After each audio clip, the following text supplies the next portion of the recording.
Hello and welcome, everyone. Everyone. Good morning, good afternoon, good evening. These are going to appear online after this, so I'm never quite certain what the best way to introduce is, but we are so happy to have you here with us today for the official live webinar for Trotec Ruby. My name is Don. I am with Trotec's marketing department. I've been with the company for just over 2 years now, and I am very, very excited to be here with all of you today. If you're watching from, across the globe on YouTube or otherwise, we hope you'll say hello in the chat, introduce yourself, ask us questions, and we hope you are as excited as we are to learn about Ruby. With no further delay, I am going to start to introduce the very talented gentlemen who are sitting around me, who collectively, I think, have all of the expertise here today. I am an absolute novice with Ruby when it compares to these gentlemen around me here. I will start to my camera this way with Alex. How are you, sir? Can you tell us a little about yourself, where you're from, and how long you've been with Trotec? Yep. So hello, everybody. My name is Alex Schikowski. I am with Trotec now actually since almost pretty exactly on the date for 5 years now. Congratulations. Yeah, thank you. And well, here at Trotec, I'm the responsible product manager for Ruby and for our software products. That's fantastic. I'm so happy to have you here. Thank you. You're coming straight from the Austrian headquarters, I believe, if I'm not mistaken. Exactly. Yeah, I'm just sitting here at the application lab next to my Speedy 400. Well, we'll do you the demonstration of Ruby today. Very cool. Very cool. I'm so excited. Also with us, not to be confused, I have a second Alex down just across from me. Alex, how are you, sir? Yeah, I'm good. Thank you very much. My name is also Alex, the small one. The one above me is the big one. I'm the small one. Alexander Jauka. I've been now with Trotec for 13 years, almost. It's going to be 13 years. And I'm responsible for the product management and product marketing group here at Trotec, and very much involved in software products in Ruby here also. Thank you for having me. Absolutely. We're very fortunate to have you. I think, as I said, you'll find very quickly that if you're going to be asking any questions in the chat, you'll direct them to just an Alex. And either way, you've got a very, very knowledgeable, very helpful person to help you. And last but certainly not least, Peter, who is just below me. How are you, Peter? Hello, thank you, and welcome also from my side. So no chance for me to hide because there is only one Peter right now. That's right. My name is Peter Brandner. I'm with the company now for more than 15 years. Yeah. And I'm responsible for the application lab and the academy. So Alex, the tall Alex, is sitting in my application lab right now, and I'm happy to share this with him. And I'm really glad to be part of it today and help with answers that might come through later.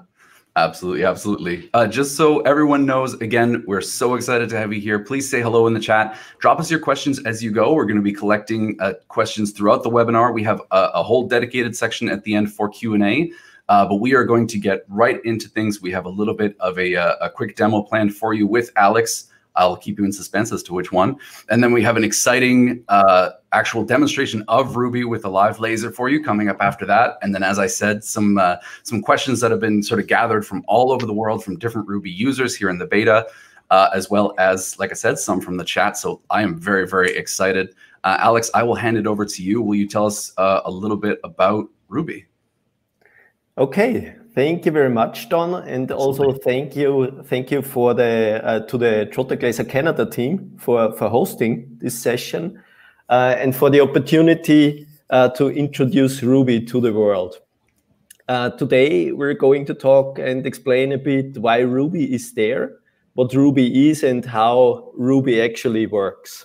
And Alex S is doing this in a few seconds, but first let me have a few words on Ruby. We are really excited here at Trotec that now everything is coming together and Ruby and the world are meeting. The response to the open beta is really outstanding. To be honest, in the beginning, there was some initial skepticism, and I totally understand, because when you change something that is well known and loved by the people, everybody was like, okay, where's my job control going? And we're going to answer this today too. But now we already have a lot of Ruby fans. So the people love how the photo engravings turn out, the import functions, hot folders. We're receiving requests that people want to use the Ruby API to connect their web shop to it and to fire their speedies from external software programs. So we just gained a lot of insight in a very short period of time in the last weeks. And this is exactly why we are doing this open beta, to learn from you and to drive and develop Ruby together with you and to change the laser world. So thank you for your contribution and contributing to Ruby. We're going to continue to do this. So why Ruby is there? We started this initiative, I would say, a few years ago when we developed Job Control 10. And started to develop Job Control 10. So this was quite a while ago. And at that time, we realized that how the people work with their lasers has changed. Laser engraving and cutting is not what it was 10 or 15 years ago. It went from the garage to manufacturing settings and to workshops. So it's big business already. A lot of our customers, they multiplied their business. So the requirements, what the software, what laser software should do and has to do, changed and increased. So people wanted to operate multiple lasers at the same time from one PC. They want to use Macs, they want to use a mobile phone and tablets to control the lasers. They want the software where they can easily create their laser jobs and work with their laser parameters, very, very simple and straightforward.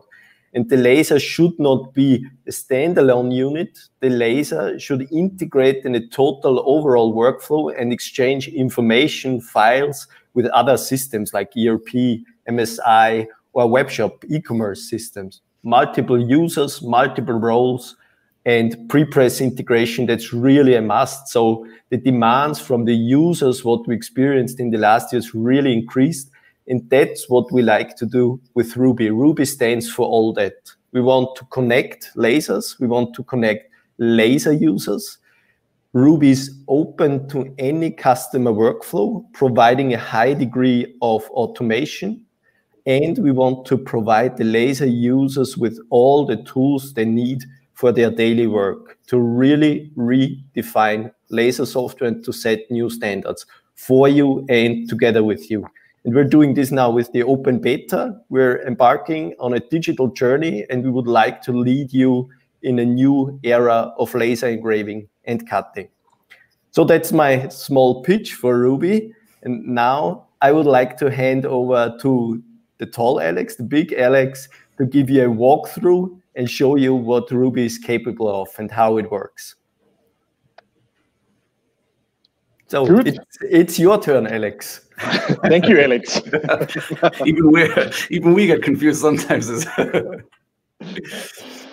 Well, thank you for the introduction. It's a pleasure really to be here today, to have all of you on this webinar today.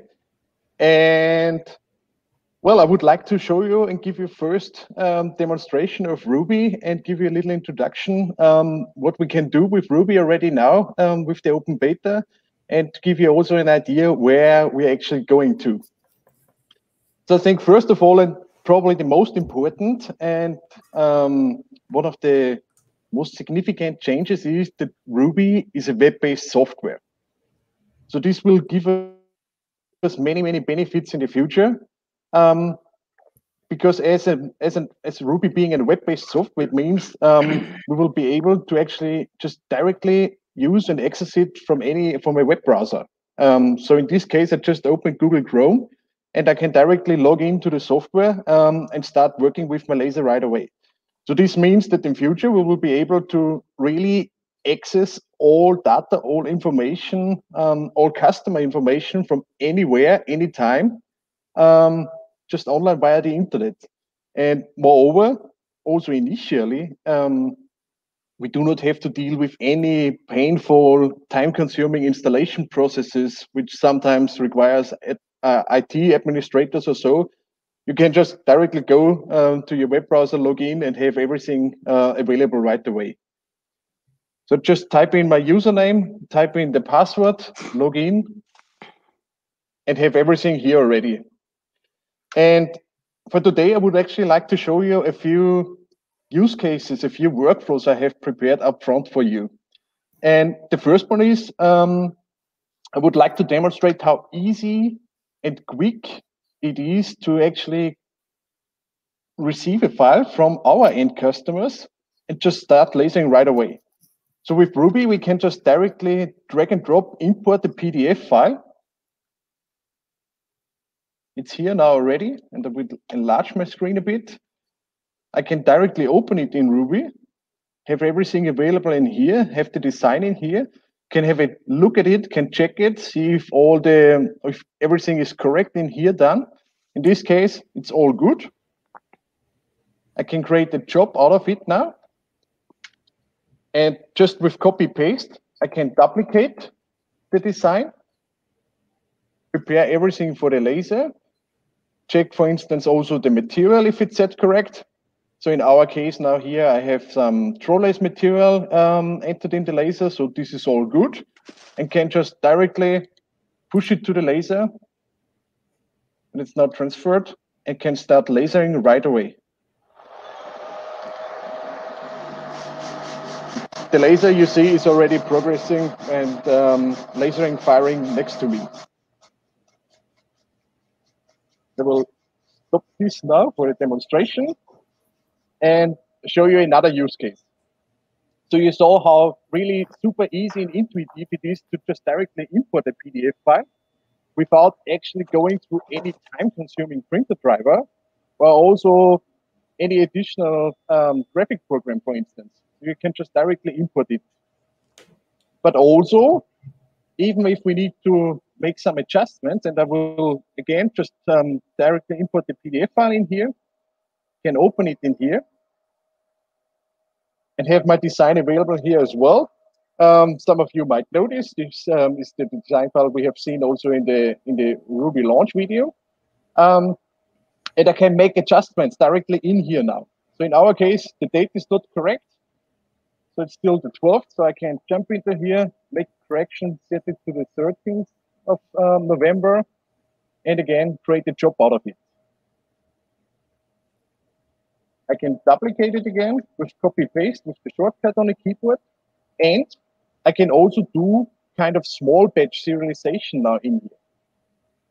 So I can directly again here, just click on the design, edit it, and can increase the serial numbers. Is to 18.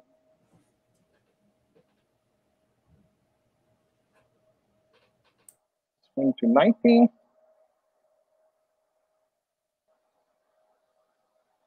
And last but not least, this one to 20. And I can very quickly make a small batch serialization of these templates directly in Ruby without going to a different software again or any editing program. And again, just select the correct material. So for those templates, let's assume we are using some anodized aluminum. So would all be correct set again, and can then again push it to the laser, and I could start lasering right away again.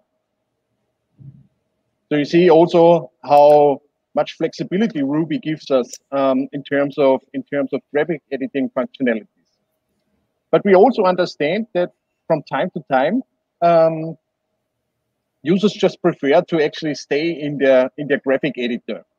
And for this, Ruby is also providing some really cool features and benefits. So during the open beta now, we are also delivering with Ruby a small application for the Windows, called the Tray app.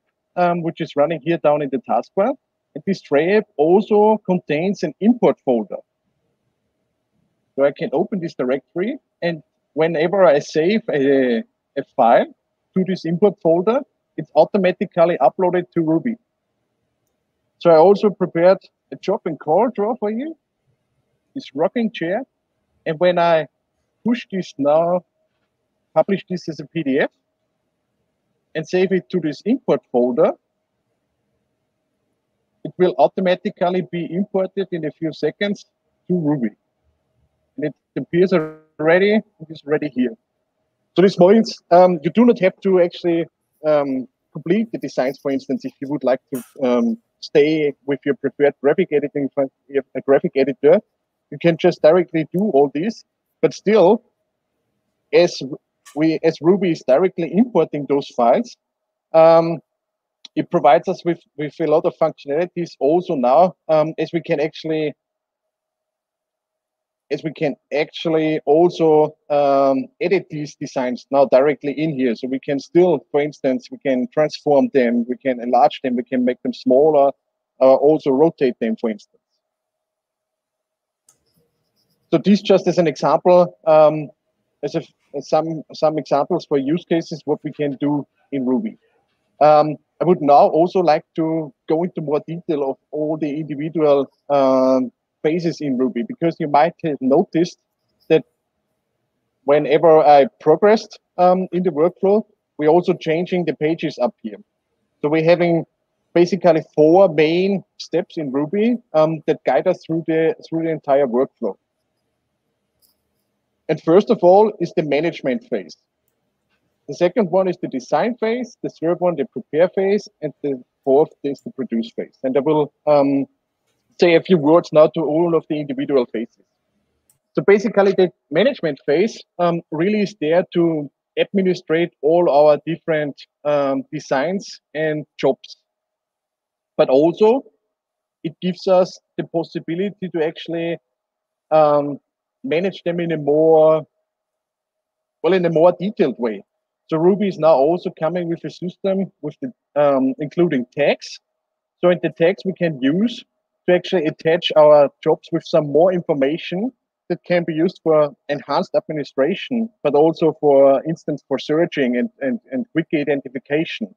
So we can, for instance, just attach them with some information on what customer we have made a job for instance, good old John Doe, but also what type of application is it? Is it a promotional application? Templates, for instance, as well. And we see here, there's a differentiation between the designs in here and the jobs. And basically designs is all the different files we directly import to Ruby, the pure graphic information. And as soon as we attach some, let's say, material information to it, it's becoming automatically a job. And the advantage of this differentiation is, well, the design really contains all the graphical information we can work on and we can edit on. And the job, as it contains the material information, can directly be used from here, from the management phase as well, and to actually work even faster with the laser. So we can just directly, for instance, drag and drop one of these files here, push them to the laser, and it's now added to the laser again, to the queue, and we could actually again start right away lasering from here. So it's kind of like a quick bring functionality. And what file types does Ruby support at the moment? We can see this on here when we click on the import. We can see here the file types that are currently supported. So these are PDF files, PNG files, JPEG files, bitmap files, SVG files. You can actually also directly import a zip file. And of course, you can also import files from job control, so the TSF files to Ruby. In the management phase, as mentioned before, you can also do search for individual jobs. So whenever you enter something in the search field, it's searching for all the tags and the names and shows us everything that's coming up for this. And also, of course, we could sort this We can sort the lists, for instance, by name or by the creation date. So this is basically the management phase. Let's jump to the design phase. And well, here basically we can actually edit all our files directly imported to Ruby, but also create entirely new designs in here. And I will show you some of the functionalities we have in here in Ruby now. I create a new page, and we see here on the top toolbar, we have some drawing functionalities, capabilities here already. For instance, we can make a rectangle. Here on the sidebar, we also have the properties for it, and we can adjust the size of this. Make it 100 by 60. Lock the proportions again, and fit this to here. We can also, of course, add ellipses, circles to it, or also lines, and we can also add text to it. So I use the text tool to enter some text in here, a name, Lucas, for instance. And here on the side, on the property field, again, we have some additional information and properties to modify this text now. So we can change the font type, for instance.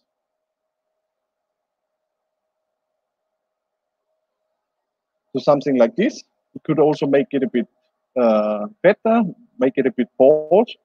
And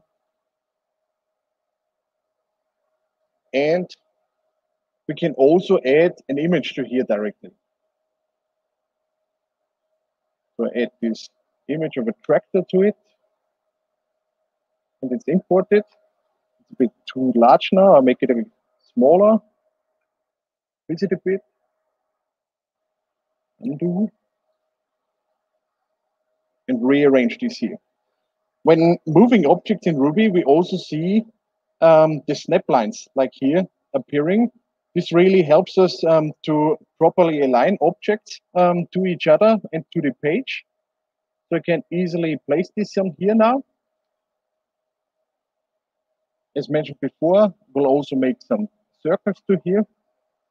We make this, we put this to the red color, to the red layer, and I will have a few words to this later in a minute. Also, adjust the size, for instance, of it, and place it correctly so we have a hole on our sign later. And again, we can duplicate it just by copy paste, by shortcut, and move this to here as well. We can directly create and sign a job directly in here in Ruby, for instance. And I mentioned the colors, the layers here on the side, and I'm already saying it, layers and not colors, because Ruby basically in the background, in the backend, is now working with layers. And we know the colors from job control.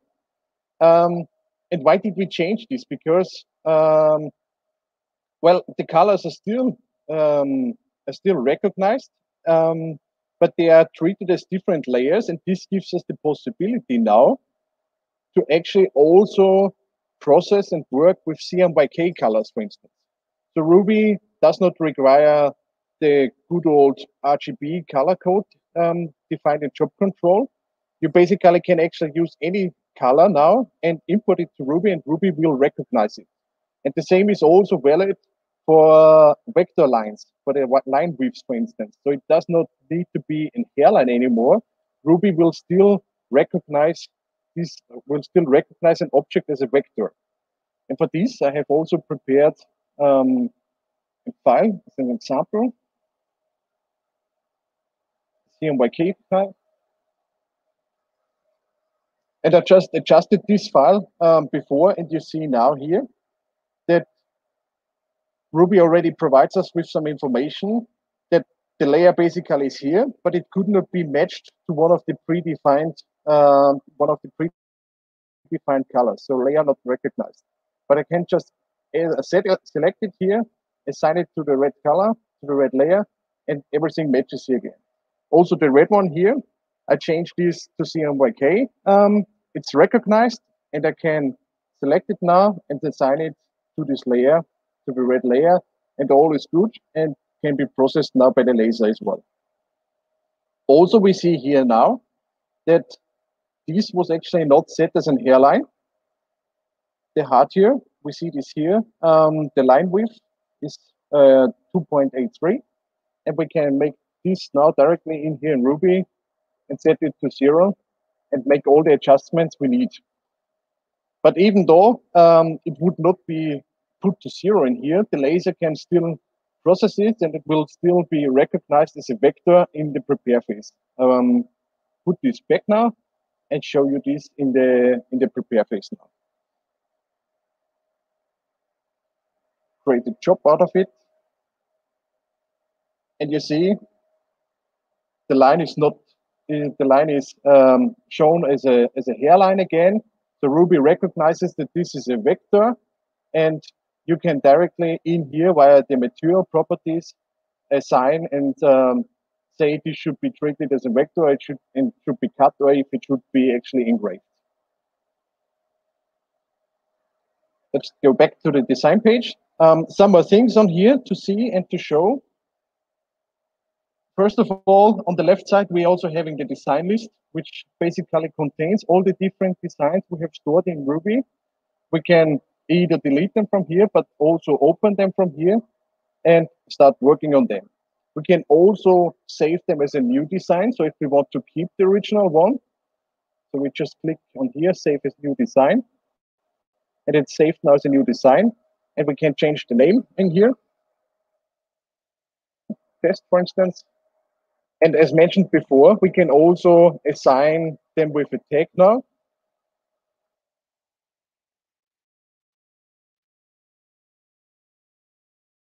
We can then later on easily find them again and save it. Then on here on the right side, so we have seen, first of all, we have the dimensions of the sheet itself, of the job, of the design itself. Then when we click an object, we also see the dimensions of the object itself. We see the coordinates of an object. We can also select different anchor points. So if we want to precisely position them somewhere, and we can lock and unlock the proportions. Then down here, we are also having the rotation option, for instance. So we can enter a precise number to rotate an object, or we can just select it on here on the screen and move it to wherever we want it. Also, we see the fill option. So we can click and unclick this. And when we unclick it, we see that the text, the numbers are not filled anymore. This is pretty handy if we want to just, for instance, cut the outline of something to do a very, very fast processing, for instance, instead of the engraving. We can fill this again, and we can also change the line width. 0.2, for instance, and we see this is changed as well. Also, we can flip objects and mirror them.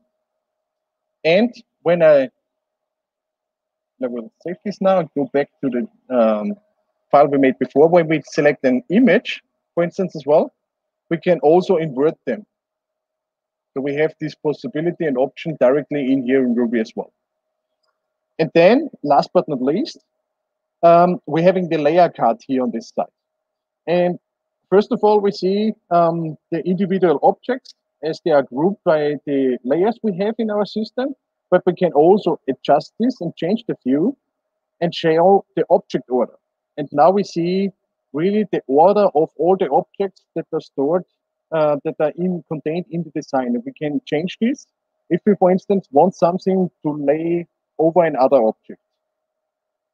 And we can switch the view back again. Good. So this is basically the design phase. And now let's go to the prepare phase. So also on the prepare phase, we're having the design list again. So we can access all the different designs again we have stored and put them on the laser bed. But also we can go through all the different jobs in here. So basically the ones we created before already. In the middle, then we see our virtual laser bed, and down here we see also the crosshair, which is representing our laser head. And there's also a pretty cool and handy functionality in Ruby now, where we can use this crosshair and drag and drop it and let the laser actually move. And I will just show you this. And we see now in the on the laser camera that the laser head moved already. And what is this good for, more or less? We can do a super fast and super accurate estimation if a design will actually fit on a job. So in this case, I could just drop it to the corners and check if the design will fit on the job. I do not need to move the laser manually with the keypad. I can just drag and drop it on here and really do this super fast and easy and immediately clearly see if it will fit on the workpiece. Of course, sometimes this moving of the crosshair is not intended, so we can also just lock this on here. And when I lock this, I cannot move it anymore, and it will be safe to not accidentally be moved around. Then on the right side here, we're having, first of all, the name field, where we again can assign a name to a job, but also can attach it again with a tag. For instance, if this job mainly should be done with trolleys, we're also having the property field. So we can also, in the prepare phase, transform jobs, so make them smaller or bigger. We can rotate them. And as mentioned before, we can also, and as we've seen, we can also duplicate them just by copy paste. And we see the pen, as I showed you before, we can just also directly jump to the edit functionality from the prepare phase if we want to quickly do some small adjustments on the design. Also, sometimes we actually want to reset the job to the original format as it was sent, as it was transformed in Ruby. We can just reset it, and it's again the original size and the original rotation, the original angle in here. Then we're having the material card. And this is probably one of the most exciting renewals we have in Ruby, because, well, I know that pretty much every one of us, at least for the first time when we got in contact with lasers, we thought, why is this so complicated with the parameters? Why are the laser settings so complicated? I just want to cut some piece of wood, or I just want to do engraving of some wood. I just want to do a dark engraving of some wood. And for Ruby, we actually completely turned, well, we actually started from scratch with the material database and thought about this and what we can do on this and how we can actually improve this.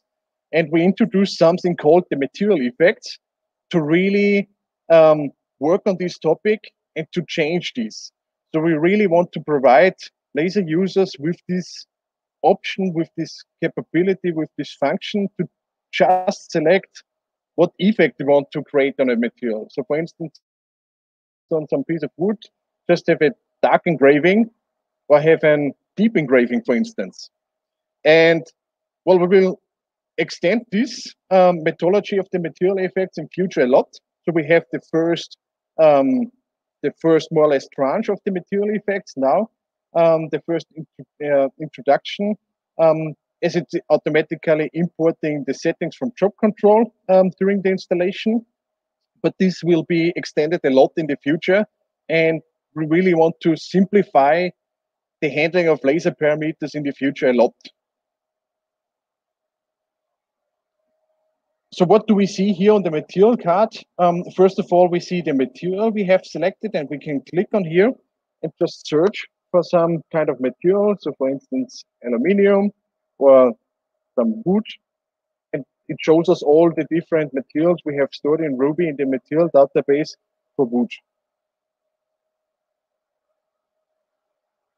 Then underneath, we have all the different material effects that are saved to this material. So in this case, for the trolleys, I have some quality engraving, some speed engraving, a masking effect. I will explain this in a second, and also a quality cut or a speed cut. And also, if we have some color, a layer in our design that's not matching one of the predefined settings in the material, Ruby will show us this in the unassigned area, and we can then just easily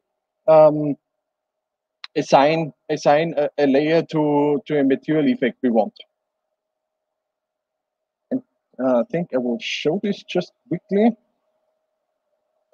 So I select this one here, put this on the blue layer, update the job.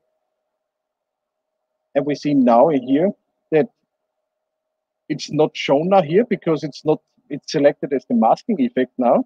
And if I would unassign it, it's here. And we see it transparent. So we see immediately that it's not being processed. And we can just select it and say this should be a speed engraving, for instance. And we have seen it was assigned to the masking effect before. So what the masking effect does is basically, if we have an object that's overlaying another object, we can say this should actually be a masking and not being processed.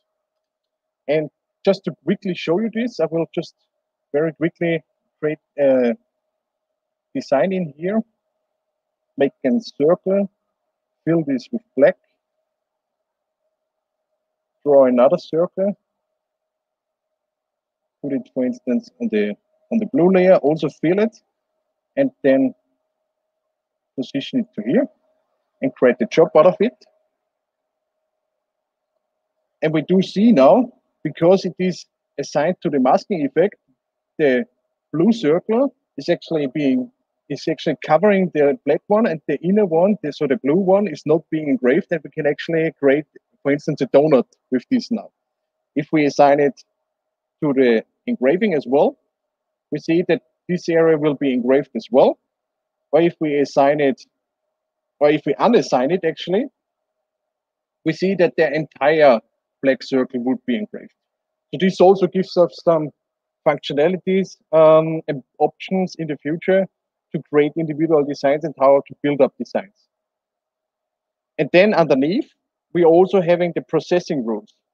And in here, there's also a pretty cool feature hidden. So first of all, we have the option and the functionality in the geometries first, as we know from job control. So when we are cutting, to actually do the inner geometries, cut them first. But also, Ruby brings a new option now as well, called the skip overlapping cut lines. And some of you actually might know this as common line cutting, as it's often called in the printing industry. And what it does is basically when two cut lines are overlaying, it would only cut them once. So for instance, if I would create a rectangle like this, the cut line now in the middle in between of them will only be cut once. So this, on the one hand, makes the laser process more efficient because we are not cutting redundant lines, but also we can actually really put them border on border the files and save a lot of material as well. And then also we're having the laser card on here, where we actually see some information on the laser we have connected to it, so the X and Y coordinates and also the Z. And then last but not least, we're having the working area card here, where we see all the different designs and objects that are currently placed in my job. And then here at the top, we're having two buttons, the Q and the push to laser. So this is also a renewal in Ruby, that we're actually having a real job queue in Ruby. So when we send something to the laser, it's actually really queued up. So we can then process the job after job. It's not like it is currently in job control that it's more or less a list, but it's really a queue that has a distinct order where we can process them one after each other. So when I press the Q button, it will just be added to the queue, and always I get these information boxes here at the bottom that provides me with some information what just happened, or I can directly push it to the laser and just push it to the queue and immediately jump to the produce screen and can start lasering right away by just hitting the run button, for instance. So this is the produce screen. And well, what we see here is, first of all, the queue I just mentioned before. So this is really the order the jobs have been sent to the laser now, and the operator could just now execute one after each other. But also, if I want, I can modify the order in here. If I need to, really push a job forward because it's really immediately and needs to be done for a customer right now, I can just directly select it from here, and could also just start it from here now. If the laser is not running at the moment, but also could change the order for production, for the importance. Then we see the name of the job in here. We see the material that is assigned to it, and we see the current status of the laser. So also, if there would be an error or so, any kind of issue, a warning or so, we would also see this on here, and would also get one of the notification boxes we have seen before.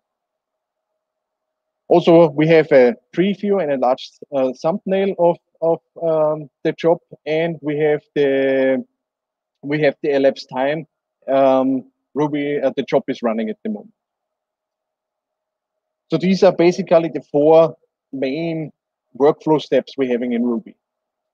And to show you some more on the main menu, I mentioned before the material database. We will jump to this now. So we're having the material database available in here as well. And first of all, we're having all the different materials that are stored in Ruby, but also we're having the material effects in a dedicated list in here. So we see all the different effects that are currently created during the installation of Ruby, but also some custom effects I have created my own for really better distinguishing and processing. Then also we're having more or less the parameters as we know them from job control in here. The power, speed, heart, what laser source, and we can also show advanced settings to really make all the tweaks we need to do to get the best results out of the laser. If we add, for instance, another effect to this material here, we can also say what layer should be assigned to this effect by default. But also we could assign this layer, for instance, to an existing effect and say, okay, black and blue should be quality engraving. Also, we're having the name of the material on here, with what can be changed. And then again, the text, which can be used for advanced searching later on. Also, the functionality here is the favorite. So when we click, so when we select the material as a favorite material, this will be the material that is assigned to a job per default when we promote the design to a job, as we have seen before. And then, last but not least, I would like to quickly show you the user management we have in Ruby. So this is also a very handy renewal we introduced. So not unlike with job control, where we always have one user, we can now actually create as many users as we want in our Ruby account. So in this case, I'm already working with my individual user I created before, Alexander Schikowski. So for me, on my system, I have a administrator user, the Ruby user, but I can also create a new user, for instance, for my employee, make a test user.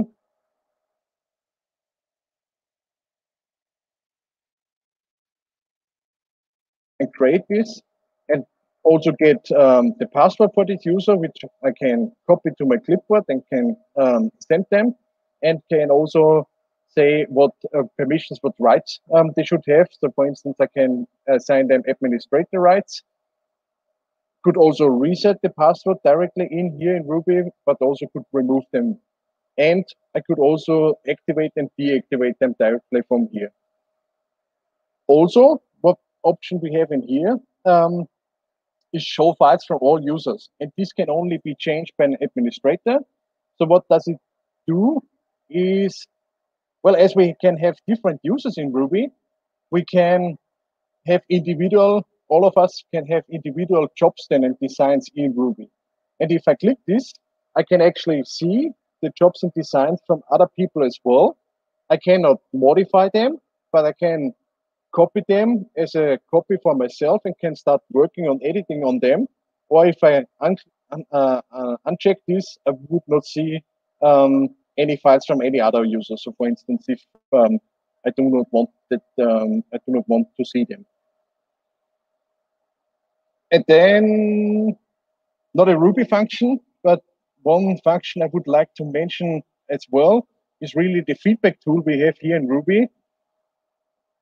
If we click on this, we get on a new page, on a new site, on the feedback form. And this is really important for us. So as we launched the closed beta in April already, we have received a lot of feedback from our customers, from the laser users, which helped us to improve Ruby now for the open beta. And also now again, we really ask everyone to share feedback with us, to develop Ruby together with us, and make it a better product for all laser users. And with this, I'm done with the short demonstration. And well, I think it actually took some time already, and I will hand back now to Don. I mean, thank you so much, Alex. That's fantastic. There were things in there that, I mean, first and foremost, I didn't know. I saw some great questions in the chat. I really wanted to highlight one of the last things that Alex said as we head into our Q&A section, which was about the feedback tool. I'm going to put a little banner here on the bottom of the screen. Oh, it's already even showing.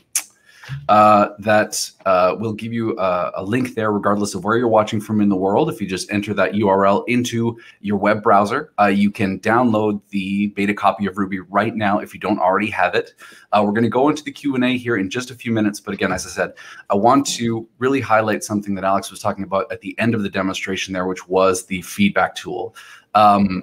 When you get into the beta and you have the chance to play around with it, please submit your feedback. I mean, especially the team in Austria and these gentlemen you see around me have worked very, very hard to try and make this tool as robust and as perfectly streamlined for everything that you need it to do as possible. But it is absolutely designed with you in mind. For the same reason we're collecting the questions from chat right now, and we have these questions that we've collected from users around the world. It's that we want this to be the best product for you. You know, it's so important to Trotec that we make our customers as profitable as possible, and we continue to make you as efficient as possible. And so if you have any more questions, definitely throw them in the chat. I'm going to get to them, and as many as I possibly can.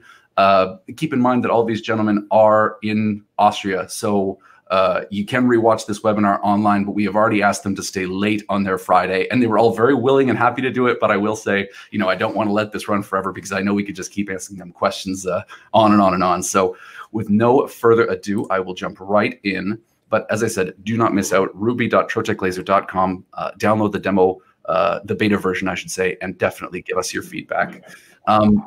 One of the top questions I know we have been getting over the past couple of weeks, and Alex, you briefly touched on this in your demonstration, but I was hoping that perhaps we could sort of really clarify, how can customers run Ruby with a Mac, and will Ruby be Mac compatible? Mm-hmm. Well, that's a very good question, Don. And I know we get this a lot and very often. And well, I can tell as a small teaser that we will have an update very soon. So to be very precise, on the 17th of December, where we will actually provide some functionality on this topic. So we will have some kind of local network capability. So we will provide a feature in Ruby that users can actually really connect to the PC where Ruby is installed from any PC in the network. So this means also from a Mac PC, and basically do all the workflows we have seen now. So do the management, do the design, do the preparation, assign the material, and send it to the laser. And only starting the laser physically needs to be done on the Windows PC then. So that's coming already very soon. That's coming in December. And well, of course, as Ruby is a web-based software, there will also be a full Mac support, full Mac functionality where you do not need to have any Windows PC in your office anymore at all. Yeah. For the record, I'm on a Windows PC right now. I love my Windows PC, but I will say I think you just made a lot of people around the world very happy.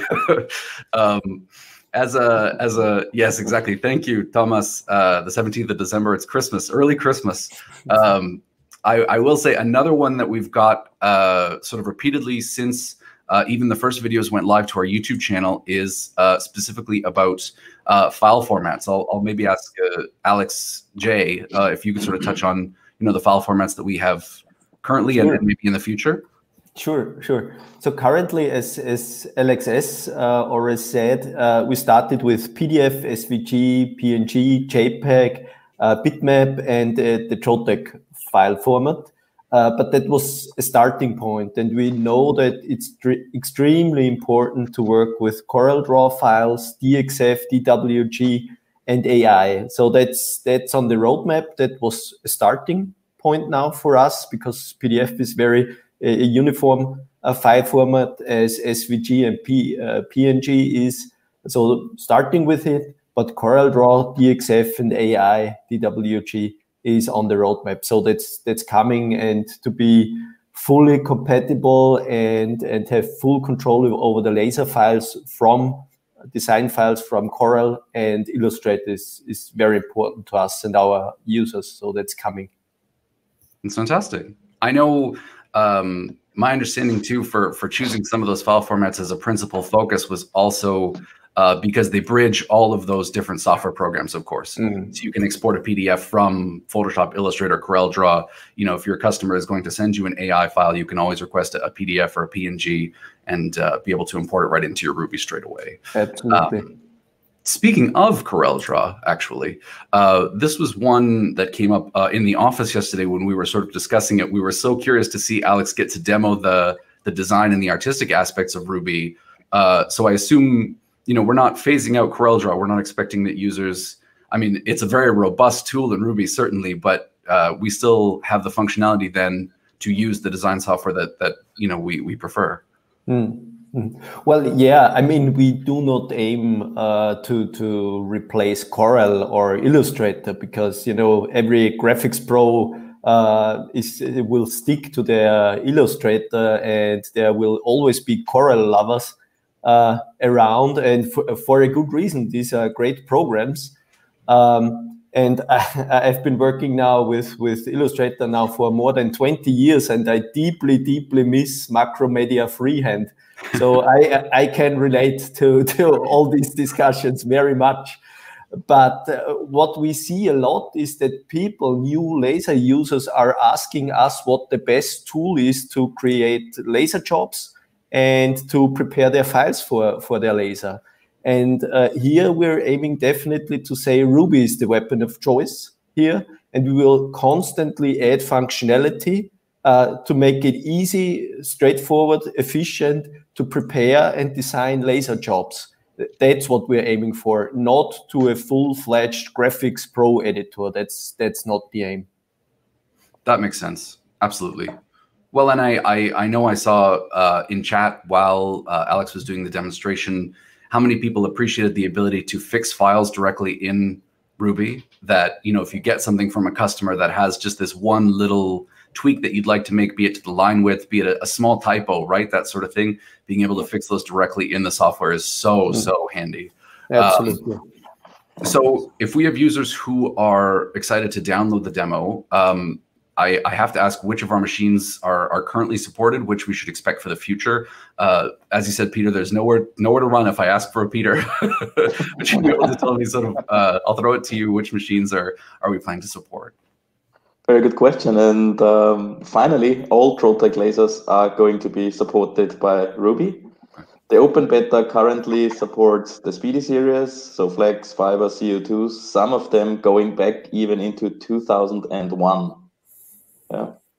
Wow. And the supported product range will grow. Next to come, obviously, then SP series. Right. Okay. That makes sense. So I should ask then, is there any sort of different hardware? I think I actually, yes, I have. So this exact question, is there a different hardware at all needed to run the Speedy laser with Ruby, or is it, I mean, stock standard? If it goes back to 2001, I assume pretty easy. No, the answer is very easy. No, it is not. Yeah. And future-proof solutions, that's very important for Trotec, and offer future-proof solutions to our customers. The Speedies that are compatible with Job Control 11 also support Ruby. If you are not yet on 11 or have questions, please also get in touch with the local teams. They can help you to get there. 100%. I cannot recommend 11 enough. I'm slightly biased, but I do really like working with Job Control 11 personally. Similarly, I have to ask if you can run Ruby and Job Control in parallel. We had some great questions about importing material settings from Job Control to Ruby, that sort of thing. So just as a baseline, are we able to run both softwares, alongside one another? Yes, you can. You can install and run both packages in parallel, and even switch between the software packages if needed for the one or the other job. And this is also what we do right now, because I'm the biggest machine user at Trotec HQ right now. Yeah. As you said, Alex is in your applications lab at the moment. It's ours. It's a share, absolutely. And so I think you've sort of touched on this, but again, these were great questions we thought gathered from customers around the world. So are there any plans for Ruby to phase out Job Control? And if so, how soon can we expect that? Yeah, Job Control is and still will be functional with your lasers, and we are going to support this. But obviously what you have seen also in the demonstration of Alex, Ruby and the technological base of Ruby allows us to bring even more benefits to the laser users of the world that have not been possible in the past. So definitely the technology base for future developments is going to be Ruby. And from today's perspective, we are planning to put Job Control into a frozen state around mid-2022. And however, it will still be supported then for the upcoming years. But the amazing stuff that Alex has shown, this is possible because of the technology base of Ruby. Yeah. That's really exciting. I think particularly as people get to use Ruby, they will really, really grow to love it. As I said, seeing the demo from Alex has really, I got a sneak peek of it several weeks ago, and it's made me an absolute believer. Even as a longtime Job Control lover, as I said, I recommend 11 fully, but yeah, I'm very quickly becoming a dedicated Ruby fan. So I have to ask, though, of course, on behalf of the Job Control fanatics like myself, some of the things that are in Job Control sort of already and functioning, things like, of course, the vision camera, the rotary system, are not yet sort of in Ruby. I assume those are on the roadmap for the future. That's a very good question. It's not just your or the question of the laser users. It's also my question. Right. And all of the named features and even more, that's already on the list for coming in the next year. Yeah. And the good thing, and for the visitors of the website, there is also very transparent the product development roadmap to be seen there. And the good thing is also you can see it, you can see what's coming next, and feedback is very important for us at Trotec. Yeah. So everybody's invited to be part of the product development of Ruby. And that's also the reason why we are sharing transparent here the ideas what's coming next. Yeah. But all of the named ones are coming in the next year. 100%. Thank you, Peter. I should let Peter relax. I've put him on the hot seat. I will go back to Alex, if you don't mind. I wanted to point this out because we were able to show the promo video at the beginning of the webinar, and in it you see this fantastic touchscreen display that had everyone here in Canada buzzing that morning that the promo went live. Can you tell me sort of when is that on the roadmap at all for the future of the lasers? Perhaps. Yeah, well, that's exactly why we had it in the video, to get everybody excited and cranked up for this new product coming up. It worked. Yeah, very good, very good. Mid next year, very easy answer. Mid next year. Next year is coming to the speedies. That's awesome. That's awesome. Sort of on a similar point then, we definitely want to throw this one in here about, does Trotec currently have plans, or are we planning to provide a solution for an integrated camera feature? Well, I mean, Trotec was the first laser plotter manufacturer to bring camera systems to laser plotters. We launched the job control vision, but at the time it was called iCut in 2001 already, and job control vision was 2012. And on the speed marker series, on the Galvo systems, we have off-camera systems, so where the camera has the view on the working area, and we have systems where you see with the camera through the Galvo head, so directly on the working area through the laser head. So very sophisticated solutions here, and you definitely can say that we believe in vision systems and the benefit that vision systems bring to laser engraving and cutting. And yes, it's coming. It's coming next year. Next year is going to be a busy. It is already busy, because you know what hits the market next year is here. Now our work and our daily life.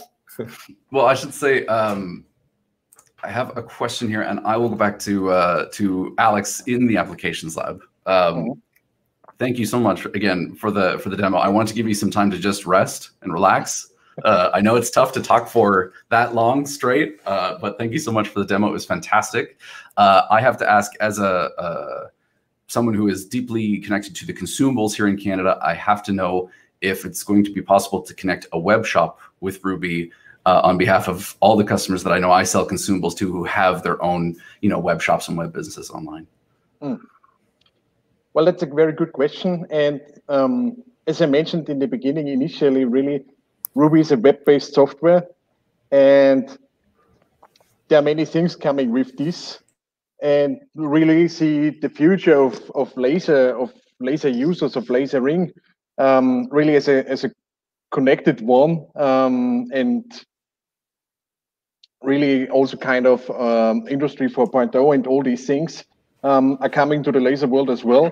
And one of them clearly is also connectivity with other systems, as you mentioned, web shops. And the good news is, really, with the technology base of Ruby we're having now, as it's being a web-based software, we're also having the interfaces to connect with those systems, like an API, an application programmable interface, which basically every web shop nowadays uses as well, to connect with Ruby then. And this will really give us the possibility and the option to fully automate the entire process and really limit the number and minimize the manual input of the entire workflow then. That's fantastic. Okay, I'm going to take that back. I have a few customers I know I need to get a hold of today. Sort of on a similar note then, because it is web-based, should we expect that Ruby will have a network capability as well? Well, we really, as I said, we really see the future and the benefits of this web-based technology. And I mean, it's not just the functionality it will provide us, but also it enables us to really connect laser users, to really connect the laser community. And an integrative part of this as well is, of course, connecting laser machines. So yes, clearly the answer to this is yes, we will have network capability. I teased already before, we will have some local network capability already in December. There's definitely more to come. We will also be able to control multiple machines, laser machines, in the future as well. So it's definitely going to be exciting times here. That's awesome. Thank you so much, Alex. So this is one, I don't know if I saw this in the chat, but I know it's one I've heard from customers personally.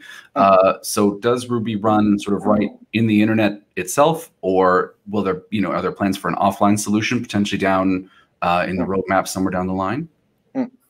Well, currently the open beta is to some extent there are online functionalities already there, but you still, install it locally on your Windows 10 PC. But we really believe, strongly believe in this and see how this will actually benefit laser users in the future. All kind of over-the-air updates, for instance, where we really stay up to date with our systems on the latest functionalities. There will come new features and new functionalities with Ruby often that make us more productive, as we have seen today. There's way more to come. And therefore, we really believe in being connected, being online. So we would like really to go for an online solution where everyone really benefits from continuous updates over the air and being connected with the rest of the world. But also clearly we see that sometimes this is not possible. And the good news is, of course, for those customers as well, where internet access is not possible, we will definitely have a solution available as well. Awesome! I'm very glad to hear it. I think we're getting towards we're over an hour already, but I have a few more questions I wanted to pass by you. I think one that is very, very important to address certainly is any issues of security. Certainly, you've shown some of the robust sort of different the number of users and things that you can add to the system. In particular, I know there was a customer in the chat who was talking about working with many of his students in the classroom and being able to give each of them an account was fantastic. But could you touch maybe even just briefly on how Trotec will address sort of security related concerns perhaps going forward? Well, to be honest, security is really a serious topic here at Trotec as well. And this is treated very important here. So whenever we started with the conception of Ruby, we always had all different kind of GDPR regulations, rules nowadays in mind to really comply with all of these things. But also we're really using certified technology by Microsoft for exactly those reasons.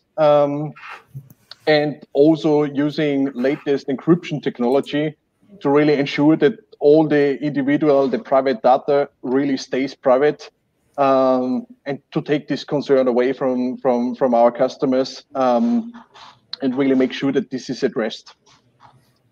Wow, I didn't even know that. That's fantastic. Okay, that puts my mind at ease. One of obviously the most important questions, and we've saved the best for last perhaps, do customers have to pay for Ruby? That's, I guess, my turn. Please, Alex, far away. Yeah. Well, now the open beta now obviously is free for download, absolutely. And when we go to the full release, we will also include Ruby to the laser machines. So when you purchase a Trotec laser, Ruby will be included as job control is today with the laser machine. Today we have additional modules like job control vision and job control cut, which are payable options. And this will be also in the future. So for a certain feature set, for example, we might bring to a module, and for this you need to pay extra, which also gives extra benefit. But the functionality today from job control and what you see now in Ruby, also what's already there and will be available throughout the open beta, will be free of charge in the future also. Fantastic. Well, I'll come back to you then. We will end on a very strong note, sort of on a similar mode then. So would you say that it was on a subscription model, which is, the subscription models become very popular, obviously. Is Ruby planned for sort of a subscription or a fee-based model? Yeah. Well, that was very interesting to see. In spring, we did a survey amongst Trotec laser users. We got really good response to it, and we asked people about features and also if they would be willing to pay for a subscription model for a certain feature set. And everybody was really got nervous then and started to asking, oh, do we need to pay in the future for on a subscription basis because we don't like subscriptions? And not to make you more nervous, that was a survey, and we wanted to learn from the users when and for what they are willing to pay. And for functionality today, as you have in job control, the people said, we expect that this functionality is part of the laser machine. And we learned that, and we really respect that, and we see it the same way.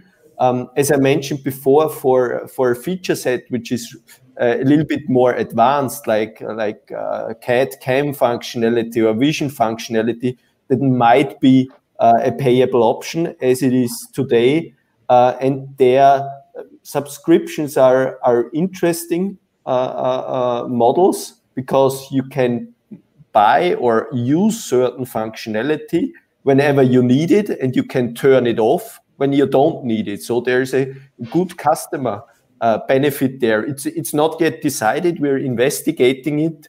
But we're listening to our customers and users, and we only will make things which gives benefit to them. I think that has come across in this webinar absolutely 100%. I want to, and thank you so much to our producers in the background here for popping these up for me. I wanted to ask sort of some of the questions from chat here, just as we're starting to wrap up. A great question from Enchantonner during the demo that Alex was doing about, will any font be recognized by Ruby, or, what fonts should we expect will be recognized? Does the file format affect that at all? Anything like that? Well, that's really a good question. One of the great benefits and advantages of Ruby, because really importing the fonts to a system is something rather unique to have on a laser software. And well, during the installation, because Ruby is still installed on the Windows PC, all the fonts that are actually installed on your computer will be consumed. So these are available. And as it is a web-based technology, also all the open font types provided by Google are consumed.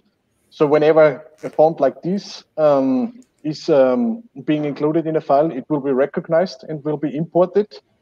But the good news also is Ruby will always really provide you information if something is not working.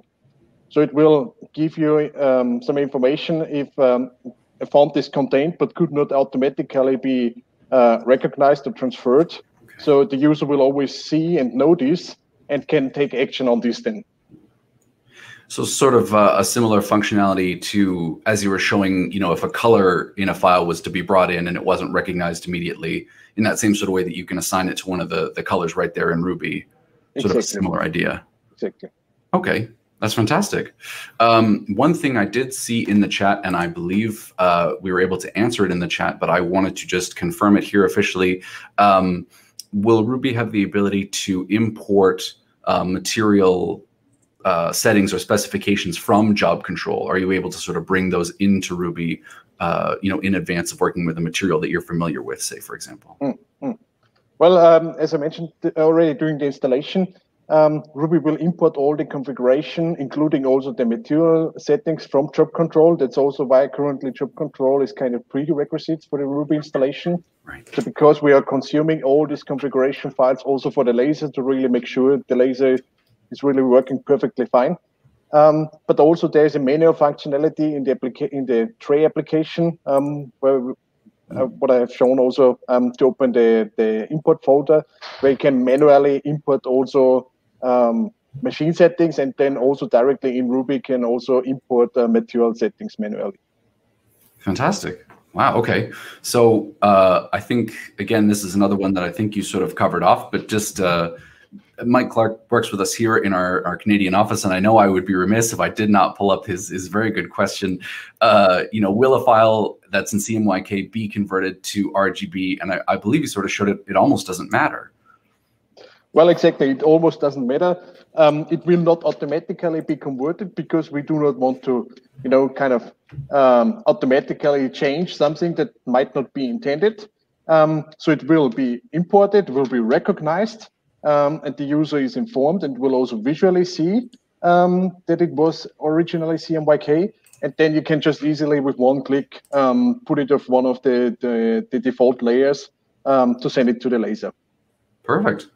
I have a question here that I found that I think you've sort of covered off again, but I just, to state officially, so does Ruby need to be physically installed on each computer that is using it, or is it enough just to have an account with Trotec and with Ruby? Mm-hmm. Well, so as of today with the open beta, this is the case. So we still having this kind of one-to-one relation. So we need one PC to one laser where we install it on. Then, as mentioned in December, there's an update coming where we can basically access this one production PC then from any other PC in the network. And as Alex mentioned and teased, something is coming also with displays on the laser. There will come more where you really do not need to install anything on your computer and just log in via the web browser and start right away. That's fantastic. I'm looking for the question here in chat, but I had a great one that came through from Randy, who asked, will there potentially be a way to automatically, so you were showing in your demonstration where you were adjusting the serial numbers from one piece to the next. Will there potentially be an automated way to sort of set that up as there is, say, with one of our speed marker machines? Well, definitely. So this is really a super important feature. We see this as well. So it's definitely handy to do this kind of small batch serialization, as I've shown before. But definitely, I mean, if we want to fill up the entire work bed with plates and do really serialization with mail merge or so, this is not the perfect solution then. So we definitely need some kind of serialization working with dynamic data, and this is already on the roadmap and will definitely come as well. Perfect. Well, listen, I know, as I said, there is going to be a lot to come. And as Peter mentioned, there's definitely going to be sort of an open roadmap structure to the development of Ruby. But I mean, if there is a particular feature or something that you feel is really, really important and you would like to see as a customer of Trotec, the best thing you can do is download the beta version and send us your feedback. I mean, we're really excited to hear it. It's the #1 thing that we would ask of you. Certainly, if you appreciate the webinar this morning, if you have any other questions, this is going to be posted on YouTube. We invite you to post them there. But the best thing we could ever ask you to do is if you could download it, and give us your feedback. That's the optimal way to see any feature you want to see in Ruby come forth in the future, sort of thing. I think, again, I am going to sort of wrap things up here. I know you three gentlemen have a lot to do. We're obviously very, very busy, both this year and next. Have a big schedule planned. But Alex, and Peter, I want to say thank you again so much for joining us this morning. I know we have a lot of great questions and comments in the chat. We will take some time to go through those at the end for all the great feedback that you guys have left for us. Thank you, everyone out there, for watching, and we hope to hear from you very, very soon with your feedback. And as always, we're here for you. Take care. Have a great day. Bye, everyone.